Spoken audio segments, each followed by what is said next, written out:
Welcome to another edition of the Two World Podcast.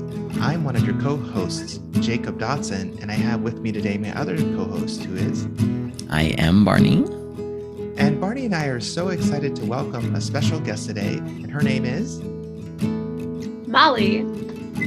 And I met Molly several years ago, connected with the church where I serve, Worcester Mennonite Church, and I had so much fun getting to know her and her husband Doug and their children. And then at a certain point, several years back, how many years has it been, Molly? Has it been 4 or 3 since you since you moved to Germany? I'm trying to remember.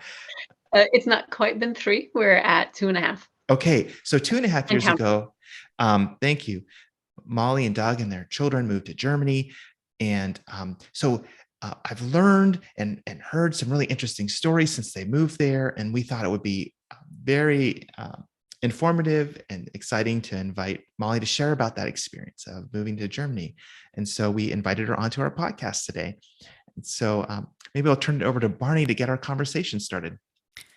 Yeah, I, of course, living here in Japan, I guess as an aside, today is a pretty exciting episode. We have 3 corners of the globe working for us here today.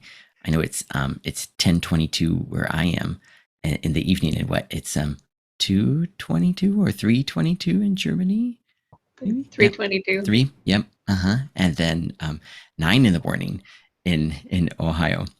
But so during my visits to Worcester Mennonite in summers and winters, I kind of it was so easy to notice Molly and Doug as, wow, these really fun and vibrant and just really amazing people. But I never, ever had the chance to maybe even really talk or chat with them, just because of how it is when you're visiting family and visiting church, and then you've got to go to the next thing. And of all the people, I mean, not of all the people, but we thought for sure, and Jacob and I really agreed that how much fun it would be to have Molly on the podcast. Just for me, for the kind of the image that I've imagined of what kind of person she must be, and then what I've seen here and there of little clips that they've sent to the church family and during Christmas Eve service and here and there. And so it's super exciting. And one of my dearest friends lives in Germany, so I'm really excited to hear more of Molly's story of where she is in Germany, and of course, to get us really started, how she got there in the first place with her family. And yeah, that's my big question. Since there's so little that I know, I'd like to start there. How is it that you guys ended up in Germany, and where exactly in Germany are you guys? Well, we ended up in Germany because we were trying to move to Philadelphia and put down roots and live near family. And so in 2018, we had moved to Philadelphia. My husband was doing a postdoc at that time, and he's from there. And you're like, this is it. We finally made it. Like, we've been working at this for years. And he was hoping to get a job and be able to stay there at the end of his postdoc. And he just had no luck. And so we were kind of at the end of that about almost a year later. And he got an email of like job postings, and it described exactly what he was doing. And the position was in Germany. And I without even thinking, I just said, Doug, you have to apply for that. And it's like, well, okay. And so he applied for it, and then he got it. And there was an agonizing but rather quick process of trying to decide what our priorities were. And we had always said we wanted to live abroad, and especially in this global world where everyone is so connected, that it would be a healthy experience for our kids to be able to not only know in their heads, but also know from experience that life doesn't look the same everywhere, and that there's a lot of ways to be human. And we also wanted them to learn a language. So we decided to do it. And that was in November of 2019. 2 weeks later, I found that I was pregnant. And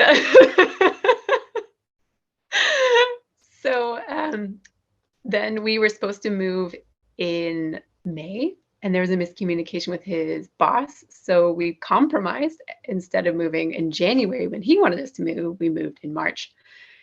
And that happened to be the very week that COVID took off and went from being that thing nobody thought was really going to turn into anything into the pandemic that broke the world. And that was when we moved to Germany. Wow, there are so many layers to that story, that you had things that you had to overcome. First, the part of Doug wanting to find a position, then the part of you welcoming a new member into your family, and then the part of moving during the pandemic, layer upon layer. Wow. If you had to, and I know it's probably impossible to rate these types of things, but of the various challenges you face, what was like top of the list in the midst of the transition, do you think? What hit hardest, I guess? If you can even quantify that. Maybe they all hit equally hard. I don't know. It was a rough transition. So I would say the pandemic was probably the hardest because it affected everything. Because we could have managed pretty well with having a child in Germany. Like, it's a well-developed country. The healthcare here is excellent. We would have found contacts. We would have had classes and been learning German. But all of our nice little arrangements to adjust into the culture and learn the language were just hit by the wrecking ball of COVID, and we had nothing. Our taxi didn't even pick us up at the airport. Wow. And I can laugh now, but then it was really hard because everything closed except the grocery store 24 hours after we arrived in Germany. Everything. We didn't even have bath towels. Oh, wow. And we had no idea where one would acquire bath towels because the department stores were closed. And we were living in the middle of nowhere, Marktbreit, which is a village in Bavaria. And there's about 4,000 people that live here. So yeah, Corona was the hardest. Wow. I wonder if maybe you can answer this next question easily or not. So it sounds like the start of this journey, you had like maybe like a lot of really clear, I don't know, like indications or like a lot of really clear signs, like maybe really God is leading you this way. Here's this job advertisement. It's just perfect in every single way. And then, moving to Germany might not be such a big challenge, but it's kind of just like a nice fit for maybe what you had in mind as like first raising a family abroad, and you're not super duper pregnant yet when you're trying to move. Then all of these things really like the floor kind of like fell out from underneath you. But how can you think of any kind of tangible or any kind of memories where you thought, okay, things are not going the way we thought that maybe they were going, but look at this and look at this and look at this. We can really still sense and tell and know that God is still really going with us on this journey. For sure. I learned so much about contentment that first year. I think for the first time, we learned to really do without some things. Like bath towels for a few weeks, a washing machine, like friends, contacts, the ability to communicate. We were just really humbled. But in that humility, we were so much more, I felt so much more open to seeing the blessings, the little things. And I appreciated the people who would smile, because not all Bavarians are open enough to just smile at strangers. So I really appreciated the people that would. And we were so well taken care of. There was always someone who was willing to jump out and be there for us. Our neighbor drove us to the grocery store every week for quite a good long time. We didn't have a car for 3 months, and he would take us. And even though the communication was really difficult, He would just always offer and make sure that we were taken care of. And then there were people that we met just out on a walk that would realize, kind of take in our situation and realize that we had nothing, no context. We had no idea what was going on. And they just took it upon themselves to connect us to other people, or like, oh, they speak English really well, I'm going to connect you to them. Or they have kids about your age, maybe you can arrange a play date so the kids can actually learn since all the schools are closed. And there's just all these, that was before the playgrounds were closed for a while. That was a rough season. But there were always little gifts, little kindnesses that saw us through the drama of that first year. Yeah, it's interesting to think about what you would have done had you been in the United States during the pandemic versus what you ended up doing in Germany, because there is overlap. Probably you would have had similar hard choices. It's just when you're in the US, you would have such a network to draw from and greater knowledge. I guess I'm kind of wondering, did your kids, do you sense for them that they realized were you able to kind of protect them from knowing that it was such a stretch or such a different challenge for you and Doug than what you'd ever faced before? Or I know as a parent, we often try to shield our children when we're stressed out, but during the pandemic in a foreign country, I wonder if they're young enough that maybe they didn't realize, or they were 6 and 3 at the time. So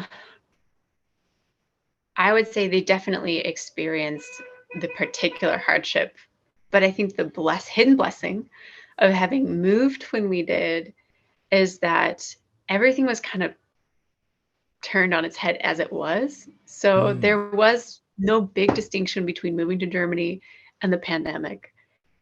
And so we were just ready. And I think they were just ready, like, this is going to be different. This is going to be hard. I don't really know what to expect.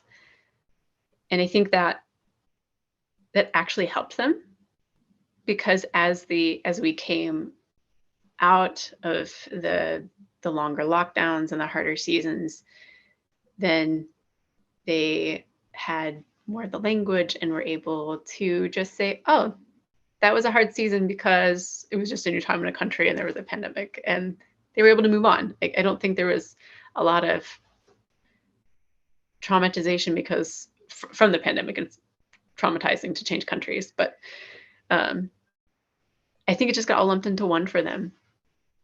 And I think they handled it overall pretty well.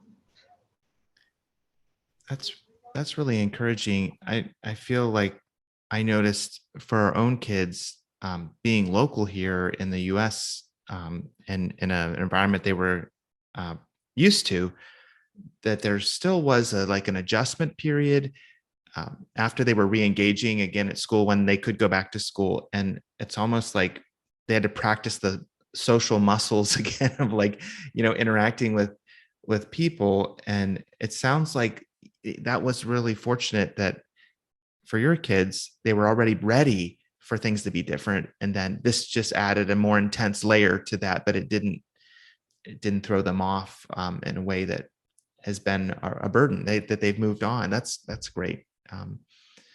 Yeah. And I wonder, Barney, do you have any thoughts about having raised, your own children through the time of the pandemic? Like, hearing Molly's story, does that make any connections for you in terms of navigating that challenge in your context? Yeah.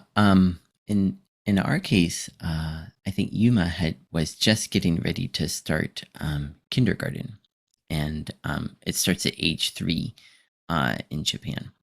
And so in our case, there were a lot of like these special ceremonies, kind of special events, like, memorable things that were canceled, and actually his school was postponed.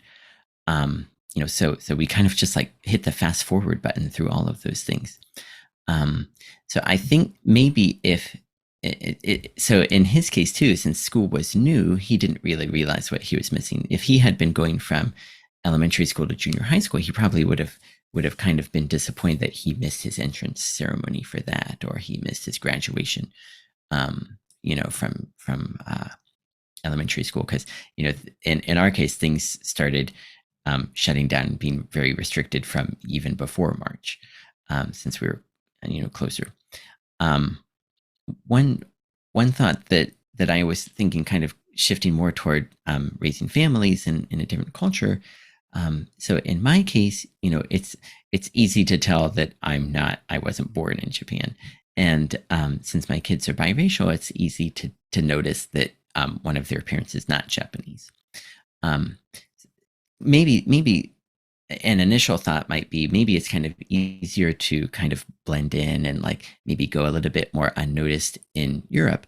But since you mentioned that your community is so small, did you kind of feel that that maybe it was kind of it was easily noticed that you're kind of new in the area? And I don't know, in my case, with my kids, I don't want to say it's a novelty, but since biracial children are still quite rare in certain areas of Japan, there's this kind of newness, this kind of uniqueness, and everyone. I pretend not to understand Japanese at this time, but everyone makes these comments. They're always positive comments. They're like, "Oh, he's so cute. Oh, whoa, so cute. Oh, super duper cute. Look at those super cute kids." And then I'm just go, lun, lun, lun, pretend that I don't hear these nice things that they're saying, because actually, if I acknowledge them, they would feel embarrassed about talking about someone's kids. But in your case, did you feel, especially since we talk about hospitality a bunch on this on our podcast, did you feel like was there a sense of novelty being a new family in this small community? Did you quickly feel accepted? I mean, you made the great anecdotes earlier of your great neighbor and like other people that you ran into along the way. But did you find any kind of difficult things, even though there's a lot of things that our cultures, the American and German cultures share, there's some overlap. Did you find some things that were tricky getting adjusted with your new family there? Yeah, for sure. And I should back up to say that everything that I say about our experience in Germany is particular to small town Bavarian Germany, and not to Germany in general, because our experience is really, really unique. Living where we live, because we don't just live in Bavaria, we live in Franconia. And the people around here are very adamant that they be recognized as Franconian, not Bavarian. And so first they are Franconian, and after that they are German. And if you're outside of that, you will be recognized really quickly. And so one of the things that is difficult and was exacerbated by the pandemic is that Franconians are hard-shelled people. They have very generous and soft interiors, but they are hard-shelled, insular people. And they know that about themselves. And it doesn't describe every single one of them to a T, but as a culture, it's hard to get in. I am the kind of person, though, who's a little obtuse to insular groups, because I will talk to anyone and I like everyone, mostly. And so I cannot tell you how many times I have just smiled and looked at someone in the eye and they just about fell off their bike, because people don't do that. Like, do we know each other? Are you the person from, are you new here? And over and over. And I've made friendships that way. And, but it's been exhausting to be the one long-term who has to do a lot of the initiating as the outsider. That's difficult. There have been a couple of key people who, for one season or for another season, were able to initiate with me, especially when I couldn't speak very well, and writing one text would take me half an hour. Uh, but for the most part, if I want the friendship, I have to pursue it, which thankfully is one of my gifts. So it's worked. And Yeah, it's interesting because I feel like normally one would hope that the visitor or the guest in any situation would be greeted and welcomed. But if you're the guest who's also doubling in a sense as the one initiating relationship, you're kind of having to cross a boundary that it's even harder, because not only is it the intercultural boundary, but then it's this interpersonal relational one where you're the one making the overture. It's um, but I think your comment there that you recognize that you have gifts in that area that comes to you naturally, that's a very positive response to that dynamic. And I'm really glad that you have that. And I guess maybe I'm kind of wondering what, for us who are listening and for Barney and for me, um, to recognize maybe we're not part of a local culture that is exactly the same as yours. But maybe we all do sometimes see instances where the guest is the one initiating, and we should be aware of that. And it should make us think a little hard, like how can we extend greater hospitality than we currently are, or just have eyes to see the new person in our neighborhood who um, is looking for connection. So have you learned some things about yourself as one who makes friends or connects with people that you didn't know before you moved to Germany, through this experience of having to kind of initiate so much with friendships? And oh goodness, I've grown up a lot from necessity in the past 2.5 years. And one thing I guess I knew beforehand about myself was um, that I was not especially confident. And um, I'm also happy to be a follower. Like if someone will give me a direction, I will happily support them and go in that direction. Um, Not everybody needs to be a leader. And I am also someone who really would crumble under criticism, or if someone would speak harshly to me, it would just upset my whole day. And I have had to become a much more resilient person, because I had to not only establish myself in this country and learn the language and reach out and build a network and a community for me, but I had to do it for my whole family. And because there was nobody else, I had to do it.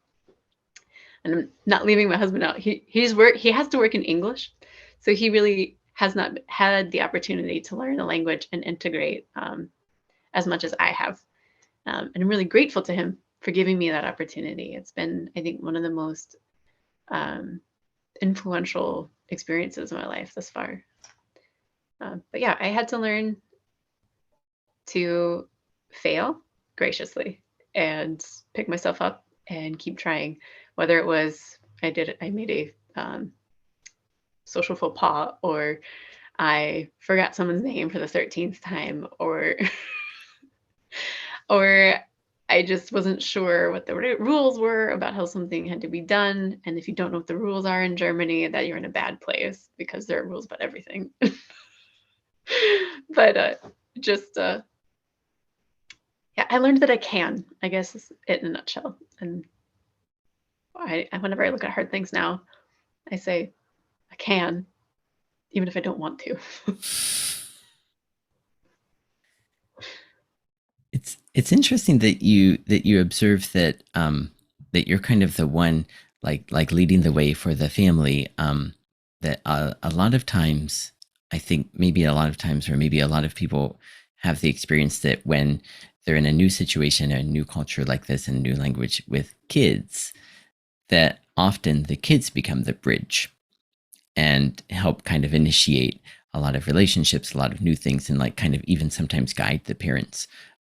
You're doing this wrong, or this is how we're supposed to do it, something like that. Have you found that since you've been living there now, that that your children are kind of acting a little bit more in that role, or like kind of sharing it with you? Do you feel like it's more of a team thing, or do you still kind of feel like you're kind of out there blazing the trail for everyone? It's definitely much more of a team effort. And I will say that I am outgoing, but I have really cute kids, and everyone in Germany loves kids. Like, so everyone, the German grandmas would all stop, oh, what cute kids you have, and want to give them candy all the time and talk to them. And my kids, at least my older two, Eleanor and Lydia, are not as outgoing as I am. So they were only willing to engage to certain degrees, but they gave me so many opportunities to talk to people. And so, yeah, it was definitely a team effort. Now the kids have their own social circles and their own relationships, and they definitely pull their own weight. I kind of look out for like trying to provide them a balanced exposure to friends and people, but they have their own place at school, their own people.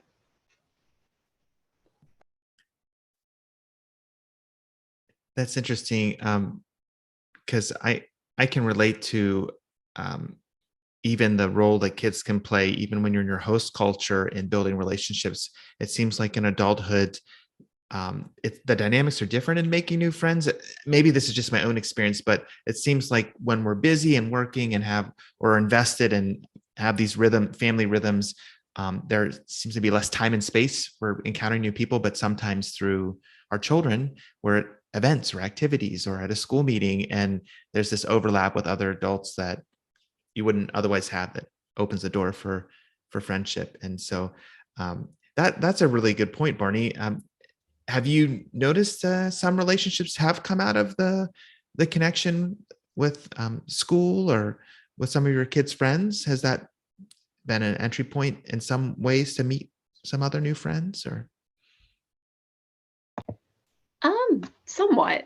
I've also learned that just because my children are friends with the other children doesn't mean that the parents and I will become best buds. ah, And I've learned to be okay with that. Like, there are levels of relationships that I have. Like, for one of Ellie's friends, she's from Greece. And so, but we're very friendly. We don't know each other very well. But if she needs something that's related to school, she'll call me first. And if Amanda's missing, she'll call me first.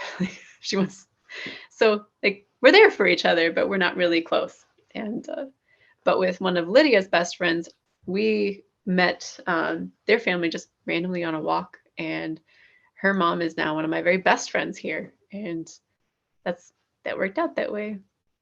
So it's different. I was listening to a podcast recently for this program called Hidden Brain, and they had a Dutch, I think she was a psychologist, who was talking about how emotion functions differently in different cultures. And she gave this example of when she first moved to the United States. She had friends over for a meal, and she thought that they were having a great time together. And then at the end, her American friends got up and they said, "Thank you for the delicious meal. We really enjoyed it." And she thought to herself, "Oh, what went wrong?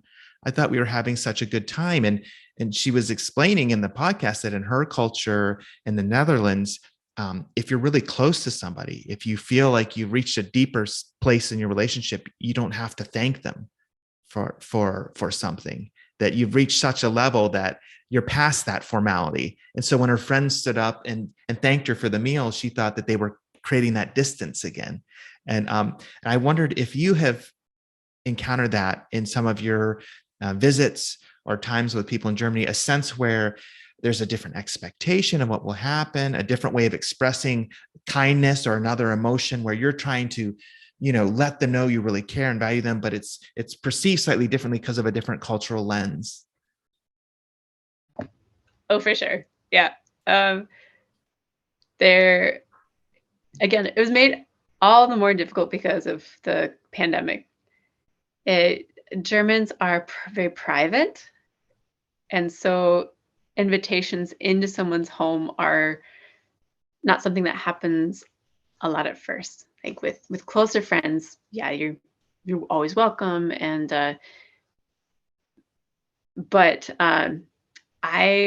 we were living very Spartanly, especially at first, and people were a little nervous about being indoors. And an older couple had invited us over, and we had been with them in like their garden area, and they had us over a couple of times. And after a while, like, she asked me, "Why don't you ever invite me over?" And she was really hurt and offended. I felt so bad because I hadn't invited her over because I didn't have anywhere comfortable for her to sit. And I was like, "You're older than me." And I don't like, there were no immunizations at the time. And I was like, "I don't know, like, if this would be okay or if it would make you uncomfortable." And so that was one of my most painful faux pas, where I felt like, I'm trying to spend time with you, but I don't invite you over because my house is not great. And it didn't go so well. But there have been a couple of things like that where I just can't read what the expectations are. And then the expectations are different, or were different a lot for the first 2 years because of the pandemic. And for one person, it might be okay. It might not be okay for a different person. And so, yeah, it definitely has happened. In that example, oh, please go ahead, Barney. Yeah, sorry. I'm actually curious. In the end, were you able to explain things with the neighbor, and then did it like kind of get everything cleared up, and are you still close, and have you had her over since? I did have her over right away, and her comment was pretty much, "Oh, it's very sparse here."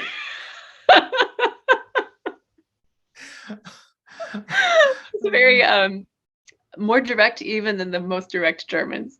And so yeah, we worked through it. It was not easy because I was also very pregnant and a little sensitive, and especially sensitive at the time. So the communication in that relationship was always a little difficult, just because of the strong cultural difference. But yeah, so there's a lot of just having to pick myself up and saying, "I can, and I will keep going." And sometimes the relationships survive, and sometimes they need a break. And I'm always open to them kind of coming back around. I try to never close doors on relationships, but I also don't always actively exercise lots of interaction in all the relationships that I have. Yeah, it feels like you're you're learning so much as you go along about yourself and about the local culture, and you're trying to make the best of the opportunities that come up. And I think that's commendable. You've not closed yourself off when that hurtful experience happened, or the misunderstanding, or a comment about the living environment being sparse that could cause somebody to withdraw and disengage. But you've stayed engaged, and that's really commendable. And I kind of yeah, I've just sensed in different times when we've talked through Zoom, just you and Doug and I, that both of you have really sought to make the most of your time there, and to be engaged, and really to, as much as you can, reach out to the people that you have in your life put in front of you. And so I kind of wonder, as you said at the beginning, you saw God at work in the difficult circumstances of the transition. I kind of wonder what your hopes are for the season ahead. As you look ahead in the coming months, are there the things that you would love to see happen, or that you could anticipate being meaningful? And if so, what might some of those things be? That's a really good question. I would say that one of my biggest hopes for myself personally is the ability to communicate deeply in German. And it's been an agonizing and exhilarating process of learning a language for the first time in my 30s. And I am so hugely grateful for the ability to speak German. I do not speak it perfectly, and I am not fluent yet. I am very conversational, but not fluent. But my heart is to be able to engage with my friends at a deeper level, to be able to ask better questions. And so I'm hoping that comes more easily, that I am able to just more naturally speak so that I have more time to pay attention and notice things about the person in front of me. Because it's super distracting to always have to be thinking, all right, where does the verb go? And which ending does this have? And like, how do I use that tense again? And that's distracting. So I'm hoping for another step towards fluency. I also hope I also hope for a sense of belonging. And maybe that's a selfish wish, but we've done our share of moving around, and we would really like to feel like we belong somewhere at some level. And but we're not sure exactly what that looks like. So in the meantime, we're trying to be present where we are, because I think that's the closest that we're going to get, and not try too hard to live two lives at once, because it doesn't work. And then